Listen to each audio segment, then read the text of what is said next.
आइए lesson 1 class 11 और class 12 दोनों के लिए इंग्लिश सेकेंड पेपर का आज से अध्ययन शुरू करते हैं हम लोग, जिसका नाम होगा नरेशन। डायरेक्ट से इनडायरेक्ट आप कैसे बनाएंगे, डायरेक्ट एंड इनडायरेक्ट के बारे में पढ़ेंगे। देखिए, लिखा गया है कि अंग्रेजी भाषा में किसी व्यक्ति को कही हुई बात को व्यक्त करने के लिए हम निम्नलिखित दो ढंग अपनाते हैं। एक होता है डायरेक्ट स्पीच और नरेशन, और दूसरा होता है इनडायरेक्ट स्पीच और नरेशन। यानी जो वक्ता होता है उसके बातों को हम लोग दो तरीके से कह सकते हैं। एक होता है डायरेक्ट स्पीच में कह सकते हैं और एक इनडायरेक्ट स्पीच में कह सकते हैं। तो अब हम लोग देखते हैं कि आखिर डायरेक्ट स्पीच कहते किसे हैं। देखिए, कहने वाले व्यक्ति के शब्दों को जब ज्यों का त्यों इन्वर्टेड कामा के अंदर लिख कर व्यक्त करते हैं तो उसे डायरेक्ट स्पीच कहते हैं। तो ये चीज़ आपको याद हो गया कि जब वक्ता के द्वारा कहे गए बातों को ज्यों क्या त्यों इन्वर्टेड कामा में लिखते हैं तो इसे डायरेक्ट स्पीच कहते हैं। जैसे my friend said double inverted comma I am ill. देख रहे हैं, आई एम इल जो है वह डबल इन्वर्टेड कामा के अंदर लिखा गया है, इसलिए इसे डायरेक्ट स्पीच में कहेंगे। और दूसरा एग्जांपल है Rama said that he was wrong. Rama said that he was wrong, तो ये भी आपकी बात होती है। सॉरी, रामा सेड और डबल इन्वर्टेड कामा के बीच में आई एम स्ट्रॉन्ग। तो दोनों वाक्यों में आप देख करके बता सकते हैं कि जो वक्ता है उसके बात को ज्यों का त्यों इसमें लिखा गया है। तो यही बात होती है कि जब वक्ता के द्वारा कहे गए बातों को ज्यों का त्यों लिख देते हैं, जैसे कहा वैसे ही हम लोग लिख देते हैं, तो उसे डायरेक्ट स्पीच में कहते हैं। इसमें कामा और इन्वर्टर कामा अवश्य लगाना पड़ता है, तब ये डायरेक्ट स्पीच में होता है।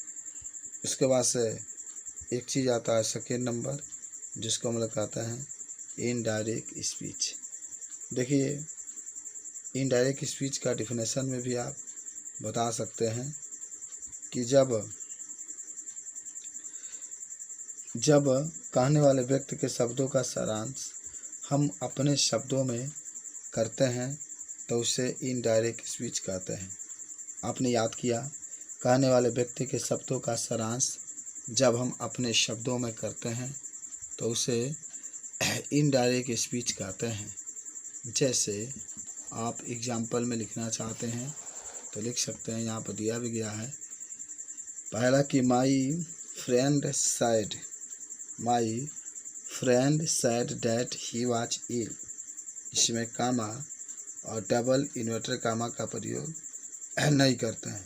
ये बात आपको याद हो गया होगा कि इसमें कामा और डबल इन्वर्टर कामा का प्रयोग नहीं करते हैं। चलिए, चाहे Rama said that he was strong, इसमें भी आप देख रहे हैं कामा और डबल इन्वर्टर कामा का प्रयोग नहीं किया गया। एक चीज़ मैं आपको बता दूं, नोट में वाक्य की बात को जिस क्रिया से प्रारंभ किया जाए उसे रिपोर्टिंग वर्ब कहते हैं, और किसी व्यक्ति को जिस बात को दोहराया जाता है उसे रिपोर्टेड स्पीच कहते हैं। यानी आप कह सकते हैं कि जो वाक्य के पहले होता है वह रिपोर्टिंग वर्ब होता है, और जो डबल इन्वर्टर कामा के अंदर लिखा जाता है उसे हम लोग रिपोर्टेड स्पीच कहते हैं। तो जो भी डबल इन्वर्टर कामा के अंदर लिखा जाता है तो उसे हम लोग रिपोर्टेड स्पीच कहते हैं, और जो जिसमें सैड आया होता है या सेज होता है उसको हम लोग रिपोर्टिंग वर्ब कहते हैं। ठीक है, अब एक चीज़ आता है जिसमें हम लोग पढ़ेंगे डायरेक्ट से इनडायरेक्ट बनाने के नियम। तो देखिए, डायरेक्ट से इनडायरेक्ट बनाने के यहाँ पर 5 नियम दिए गए हैं। बारी बारी से इन नियमों का हम लोग अध्ययन करते हैं। नियम 1 है, इनडायरेक्ट स्पीच में इन्वर्टर कामा और कामा को हटा देते हैं। नियम 1 है कि इनडायरेक्ट स्पीच में कामा और जो इन्वर्टर कामा होता है उसको हम लोग हटा देते हैं। तो पहले तो आपको याद हो गया कि इनडायरेक्ट स्पीच में कामा और इन्वर्टर कामा को हमेशा हटा देते हैं। दूसरा का नियम है कि रिपोर्टिंग वर्ब के बाद वाला कामा नहीं लगाते हैं। अभी आप देख रहे थे रिपोर्टिंग वर्ब के बाद जो कामा था ना, उसको हम लोग हटा देते हैं। जैसे आपको एक वाक्य दिखाते हैं यहाँ पर, देखिए यहाँ पर लिखा गया है रामा सेड, फिर ये कामा लगाया गया है ना, ये रिपोर्टिंग वर्ब है, ये रिपोर्टिंग स्पीच है।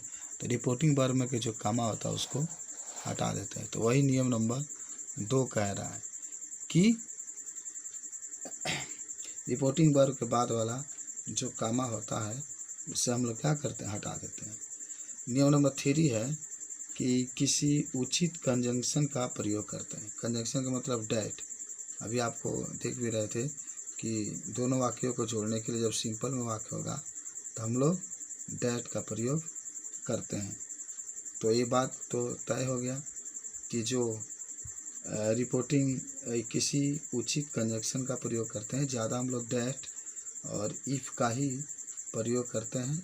इफ़ का प्रयोग तो भाई जब आके प्रश्नवाचक होगा तब करेंगे, लेकिन आप डैट का प्रयोग हमेशा सिंपल सेंटेंस के लिए किया जाता है। ये चीज़ हम लोग बता सकते हैं। उसके बाद से नियम नंबर 4 है रिपोर्टिंग वर्ब का टेंस कभी नहीं बदलता है। रिपोर्टिंग वर्ब का मतलब इसमें सेड होता है, जिस टेंस में रहता है उसी टेंस में हम लोग रखते हैं। यानी जो रिपोर्टिंग वर्ब होता है उसका टेंस कभी नहीं बदलता है, ये भी मालूम होना चाहिए। उसके बाद से नियम नंबर 5 है कि डायरेक्ट स्पीच के पहले बड़े अक्षर को जब छोटे अक्षर में बदल देते हैं जब इनडायरेक्ट बनाते हैं, किंतु एक तथा परपर नाउन के बड़े अक्षर में ही रहने देते हैं। अगर आपका आई हो, ये आई लिखा गया है, तथा प्रॉपर नाउन के जो बड़े कैपिटल लेटर होते हैं उसको बड़ा लेटर में ही रहने देते हैं। तो 5 नियम है।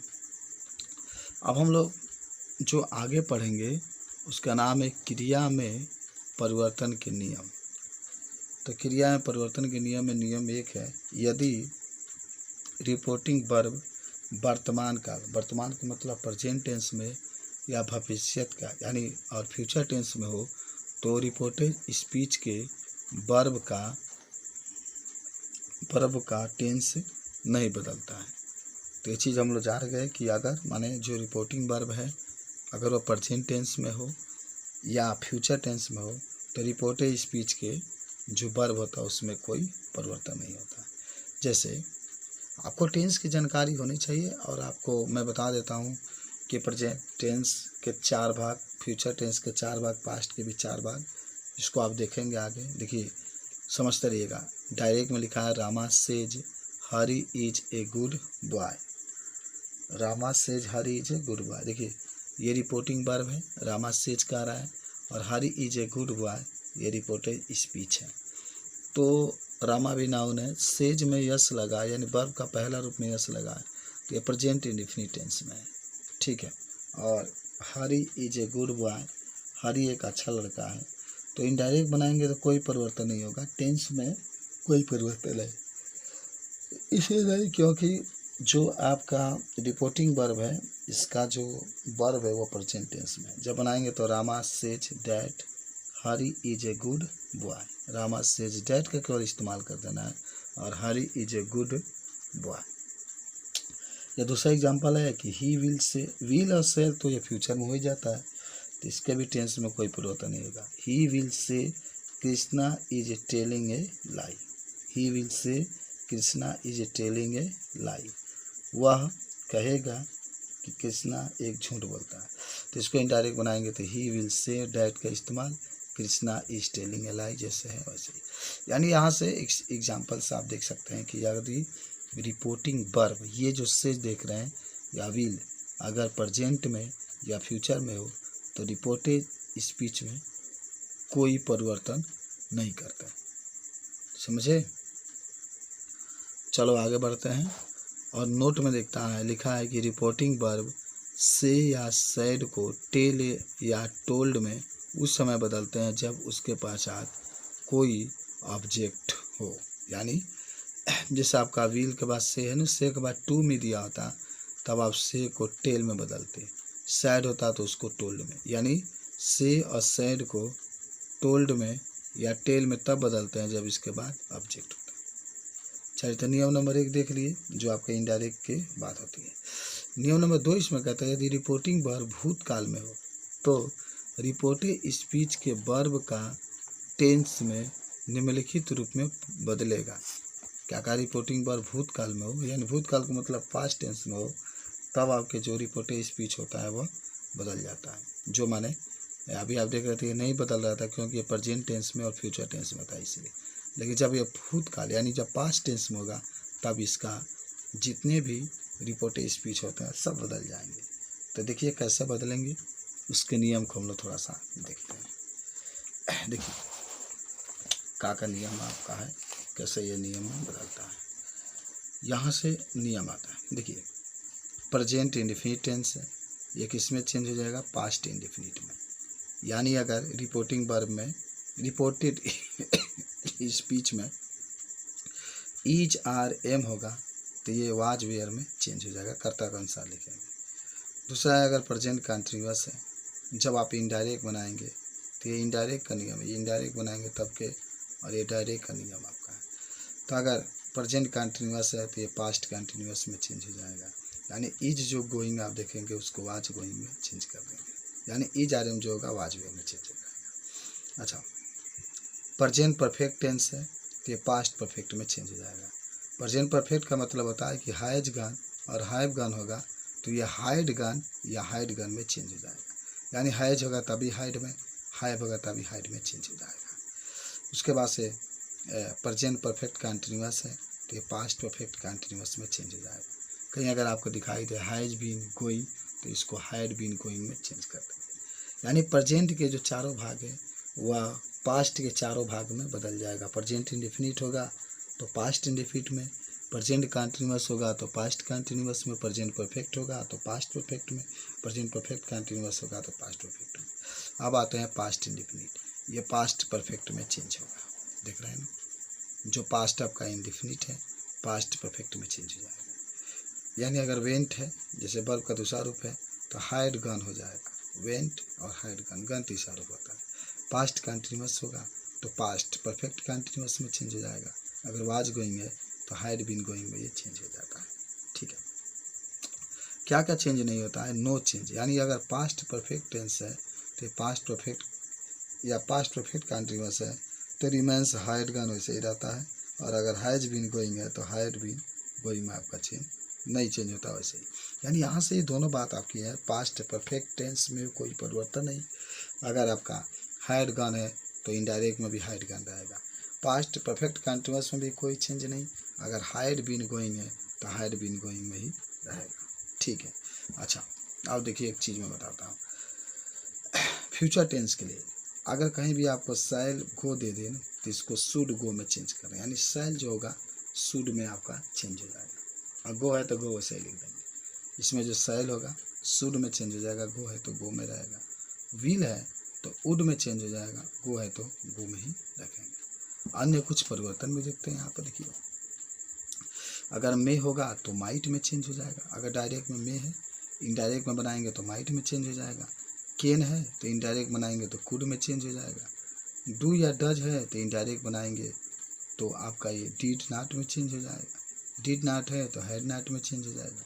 वाज कॉल्ड है तो हैड बीन कॉल्ड में चेंज हो जाएगा। मस्ट है तो मस्ट रिमेंस, यानी मस्ट में ही रहने देते हैं इसे, और अगर टू गो है तो रिमेंस टू गो ऐसे ही रहने देते हैं। समझे, तो ये कुछ नियम थे, और बाकी जो आप पूरा यानी एक बार फिर बता दें कि आप जब भी इनडायरेक्ट बनाएंगे तो जो प्रेजेंट इंडेफिनिट होगा वो पास्ट इंडेफिनिट में चेंज होगा, जो आपका प्रेजेंट कंटिन्यूअस होगा पास्ट कंटिन्यूअस में चेंज होगा, प्रेजेंट परफेक्ट होगा तो पास्ट परफेक्ट में, अगर डायरेक्ट में प्रेजेंट परफेक्ट कंटिन्यूअस है तो इनडायरेक्ट में पास्ट परफेक्ट कंटिन्यूअस में, डायरेक्ट में अगर पास्ट इंडेफिनिट है तो इनडायरेक्ट में पास्ट परफेक्ट में, डायरेक्ट में अगर पास्ट कंटिन्यूअस है तो इनडायरेक्ट में पास्ट परफेक्ट कंटिन्यूअस में, अगर पास्ट परफेक्ट है तो पास्ट परफेक्ट में ही चेंज होगा, कोई परिवर्तन नहीं। पास्ट परफेक्ट कंटिन्यूअस है तो पास्ट परफेक्ट कंटिन्यूअस में भी रहेगा, इसमें भी कोई परिवर्तन नहीं। अगर सैल अगर कहीं भी होगा तो इनडायरेक्ट बनाएंगे तो शुड में चेंज कर देंगे, विल होगा तो वुड में चेंज कर देंगे, मे होगा तो माइट में चेंज कर देंगे। ये नियम आपको याद होना चाहिए। और उसके बाद से जो अगले हम लोग टॉपिक पढ़ेंगे नेक्स्ट वीडियो में